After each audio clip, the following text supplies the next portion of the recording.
ছোট শহরের প্রান্তে একটি পুরনো পরিত্যক্ত বাড়ি ছিল। তার দেওয়ালগুলো ছেঁড়া, জানালাগুলো ভাঙা, আর ছাদের টিনগুলো ক্ষয়ে গেছে। গ্রামের সবাই বলতো এই বাড়িতে জিন থাকে। কেউ রাতে সেখানে যেত না। ছোটদের মধ্যে প্রচলিত গল্প ছিল, যদি কেউ রাতে সেখানে যায় সে আর ফিরে আসে না। রিয়াদ ১৬ বছর বয়সী এক সাহসী ছেলে এই গল্পগুলো শুনেও ভীত ছিল না। তার কৌতূহল ছিল সত্যিই কি ঘটছে তা নিজ চোখে দেখার। এক সন্ধ্যায় সে ঠিক করল রাতের আগে সাহস করে বাড়িতে প্রবেশ করবে। দরজা টানতেই ভাঙা টিনের শব্দ এবং ধুলো মাখা বাতাস চারপাশে ছড়িয়ে গেল।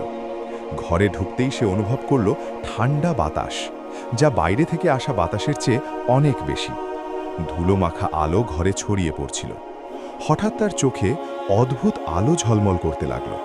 রিয়াদ ভয় পেল, কিন্তু সাহসী মন তাকে ধাক্কা দিল। আল্লাহ, আমার সঙ্গে আছো, আমাকে সাহায্য করো, সে নিজেকে বলল।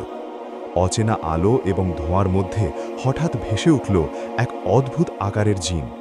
জিনটি মানব আকৃতি নয়, চোখে ঝলমল করা আলো, ভয়ানক কিন্তু কষ্টে ভরা। জিন বলল, ভয় করো না, আমি ক্ষতি করতে চাই না। বহু বছর ধরে আমি এই ঘরে বন্দী। রিয়াদ অবাক হয়ে জিজ্ঞেস করল, কেন তুমি এখানে বন্দী?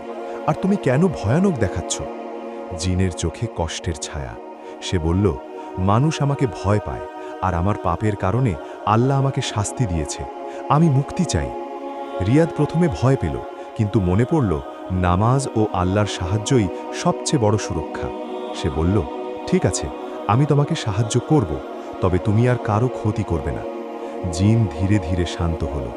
সে বলল, তোমার সাহস ও বিশ্বাস আমাকে মুক্তি দিচ্ছে, আমি আর কারো ক্ষতি করব না। রিয়াদ নামাজ শুরু করল। প্রতিটি রাকাতে তার ভয় কমতে লাগল, আর জিনের চারপাশে আলো ঝলমল করতে লাগল। ধীরে ধীরে জিন মুক্তি পেয়ে আলো হয়ে মিলিয়ে গেল। সে বলল, তোমার সাহস, ধৈর্য এবং নামাজ আমাকে মুক্তি দিয়েছে।